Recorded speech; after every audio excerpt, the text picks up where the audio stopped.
Hello friends, मैं CA Meena Verma और इस वीडियो में मैं आप लोगों को बताने जा रही हूँ इंडिया के कुछ ऐसे फेमस चार्टर्ड अकाउंटेंट के बारे में जो फेमस तो हैं पर शायद हम उनके बारे में नहीं जानते हैं। सीए डॉक्टर रुस्तम केवेशजी कूपर ये आईसीआई के पास्ट प्रेसिडेंट हैं और स्वतंत्र पार्टी के पॉलिटिशियन भी हैं।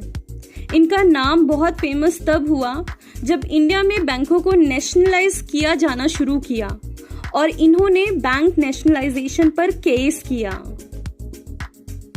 इन्होंने banking companies acquisition and transfer of undertaking ordinance जो 1969 में पास हुआ था उसे चैलेंज किया। वे सेंट्रल बैंक ऑफ इंडिया के डायरेक्टर थे और कई सारे बैंक जिसे नेशनलाइज किया गया था उसमें शेयर होल्ड करते थे। उनके इस केस को बैंक नेशनलाइजेशन केस या फिर RC Cooper versus union of India bank nationalisation case भी कहा जाता है। ये केस पिछले 50 सालों से कोर्ट में पेंडिंग है और आज भी इस केस पर सुनवाई नहीं हुई है।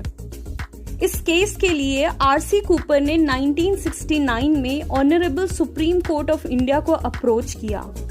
इस केस को सीनियर काउंसिल नानी पलखेवाला ने आर्ग्यू किया और इस केस की गहराई को जानते हुए इस पिटीशन को 11 जजों की बेंच को रेफर कर दिया गया और इस केस में आज भी फाइनल जजमेंट नहीं आया है। इसके बाद हम बात करते हैं दिव्या सूर्य देवरा की।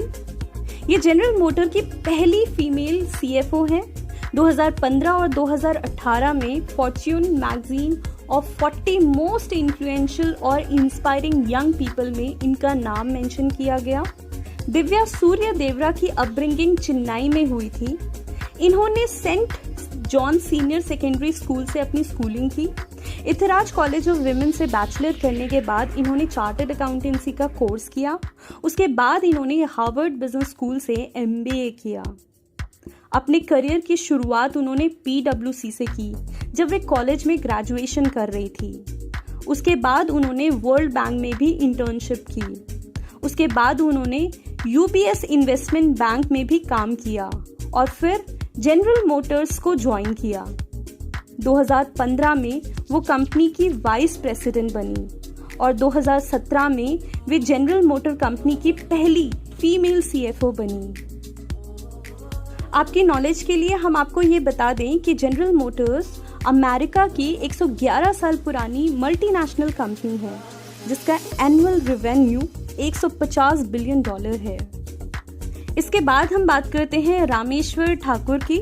रामेश्वर ठाकुर भी एक चार्टर्ड अकाउंटेंट हैं। वे इंडियन नेशनल कांग्रेस के सीनियर पॉलिटिशियन भी हैं।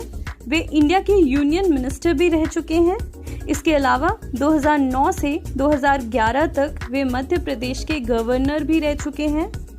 2004 से 2006 के बीच में वे उड़ीसा के गवर्नर भी रह चुके हैं और 2007 से 2009 के बीच में कर्नाटका के यूनियन मिनिस्टर भी रह चुके हैं।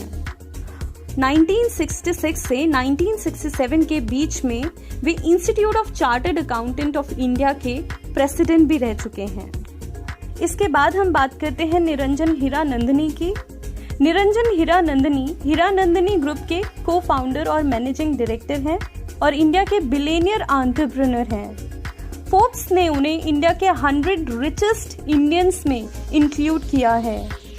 IIFL के अनुसार 2020 में वे इंडिया के रिच सेक्टर के सेकेंड नंबर के रिचेस्ट पर्सन हैं।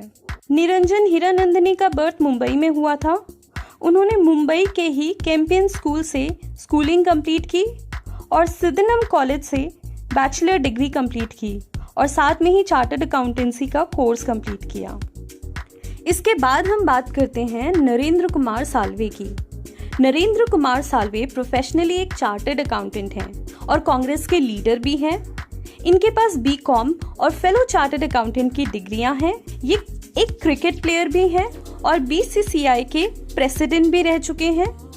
इन्होंने क्रिकेट वर्ल्ड कप को इंग्लैंड से बाहर करवाने में बहुत हेल्प की और इन्हीं की वजह से 1987 के बाद क्रिकेट इंडियन सब कॉन्टिनेंट में भी होने लगे।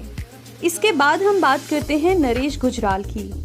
नरेश गुजराल भी प्रोफेशनली एक चार्टर्ड अकाउंटेंट हैं। ये पूर्व प्रधानमंत्री इंद्र कुमार गुजराल के बेटे हैं।